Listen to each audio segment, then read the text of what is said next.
Assalamualaikum warahmatullahi wabarakatuh. Rahayu, rahayu, rahayu. Agama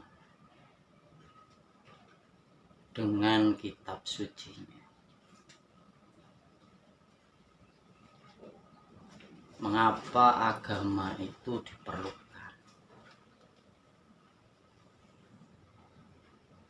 Karena agama mengajarkan kebaikan, kebajikan dalam menjalani kehidupan ini.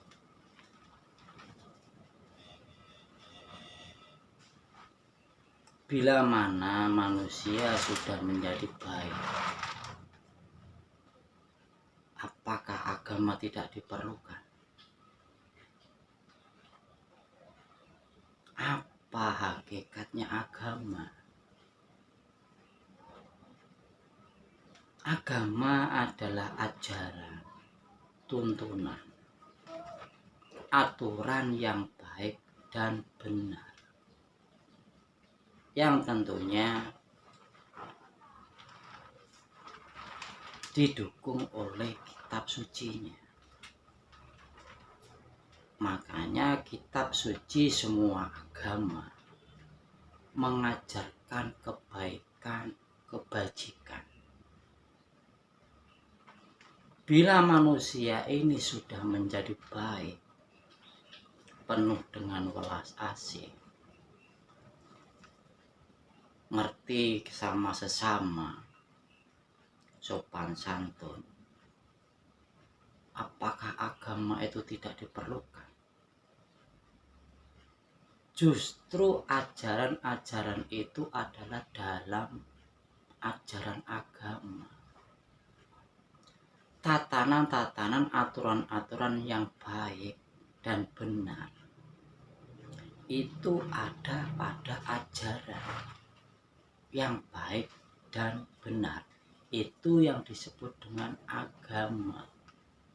Jika panjenengan sudah mempunyai keyakinan bahwa perjalanan kehidupan sampean panjenengan ini sudah baik, sudah benar, ya ndak apa-apa.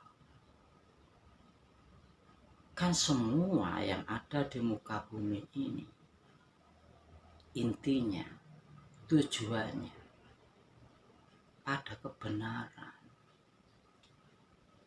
Lah, agama dengan kitab sucinya mengajarkan kebenaran hidup, perilaku manusia.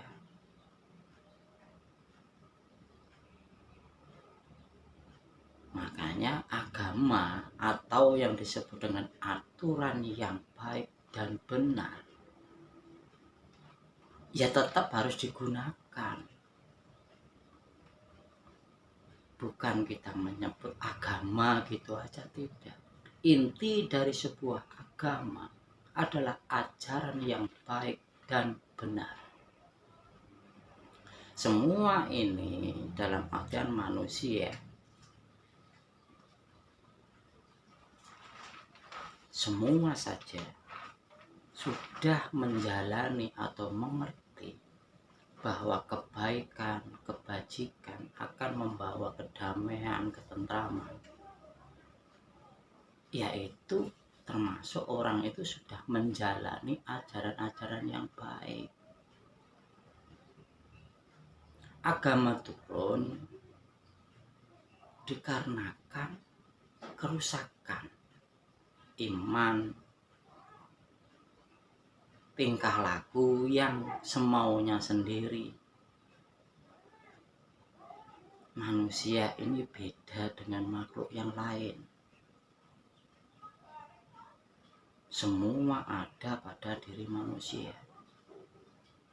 Sifat hewan ada pada diri manusia. Jika itu tidak dikendalikan, apa yang terjadi? Makanya aturan yang baik dan benar itu tentunya yang harus digunakan untuk membenahi, menata perilaku manusia. Nah, dari manakah agama itu berasal? Agama itu berasal dari rohani, bukan akal pikiran manusia.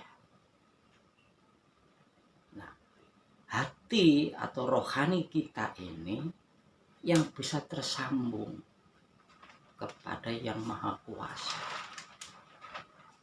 Jika pikiran dan akal manusia ini untuk yang tampak dalam artian duniawi ini, sedangkan rohani beda. Hanya dengan rohani kita bisa tahu bahwasanya alam semesta ini kan ada dua. Kenyataannya seperti itu. Ada yang nyata dan gaib. Sebenarnya semua ini nyata, karena sudut pandangnya aja yang beda.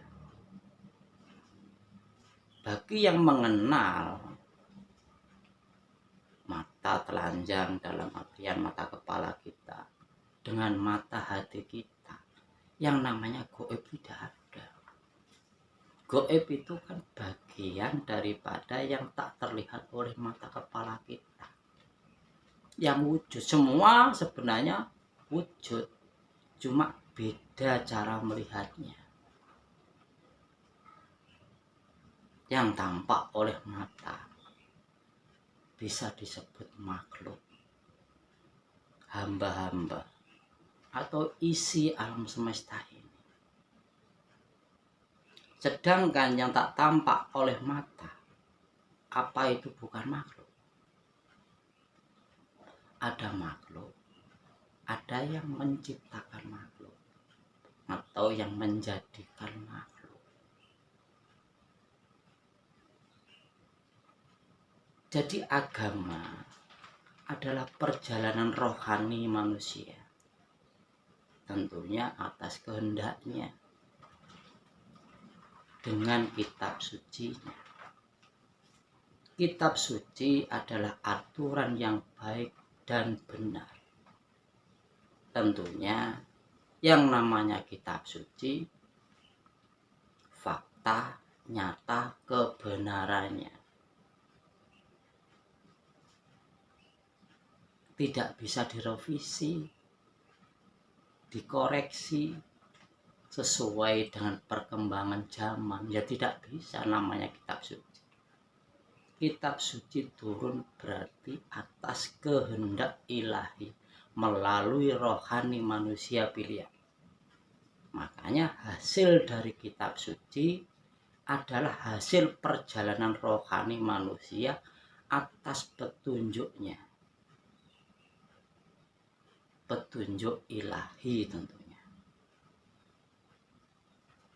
Jika itu kita pakai logika yang nggak nyambung. Fakta dan nyata bahwa kitab suci itu dari dulu sampai sekarang tetap sama. Tidak ada yang bisa merubah. Siapa yang berani merubah kitab suci? Apa mungkin bisa disempurnakan supaya lebih sempurna? Siapa dia? Itu kehendak Tuhan, kehendak Gusti Allah. Jika Gusti Allah menghendaki, apa yang tidak bisa terjadi? Nah, di sini ranah logika manusia tidak sanggup ke sana, karena itu bukan ranahnya. Jadi yang dimaksud dengan agama adalah aturan, ajaran, tuntunan yang baik dan benar. Toh semua di alam ini yang menjadikan kebaikan, kebajikan, kan aturan yang baik dan benar. Tentunya semua itu harus dijalani, dipraktekkan. Kalau hanya untuk pajangan yang nggak ada guna. Makanya yang namanya hidup adalah perjalanan, menjalani, supaya kita tahu dan ngerti, paham bahwa semua ini apapun yang terjadi karena adanya hidup. Tanpa hidup gak akan menjadi wujud. Agama secara rohani mengajarkan hal dengan melalui batin dan rasa. Kenyataan, bahwa kenyataan itu bisa tampak, bisa tak tampak oleh mata. Wujud manusia seperti ini bisa dilihat dengan mata kepala, tapi pikiran dan akal apa terlihat oleh mata? Siapa sebenarnya semua ini? Siapa sebenarnya yang menjadi wujud seperti ini? Apakah manusia berperan? Manusia tak lebih hanyalah sebutan atau nama. Siapa sebenarnya yang menjadikan seperti ini? Siapa sebenarnya yang jadi seperti ini? Bisakah manusia membuat rambut biarpun itu sehelai? Rasakan, pahami bahwa semua yang ada di muka bumi ini hanyalah perwujudan daripada yang hidup. Hiduplah menjadi kenyataan, menjadi wujud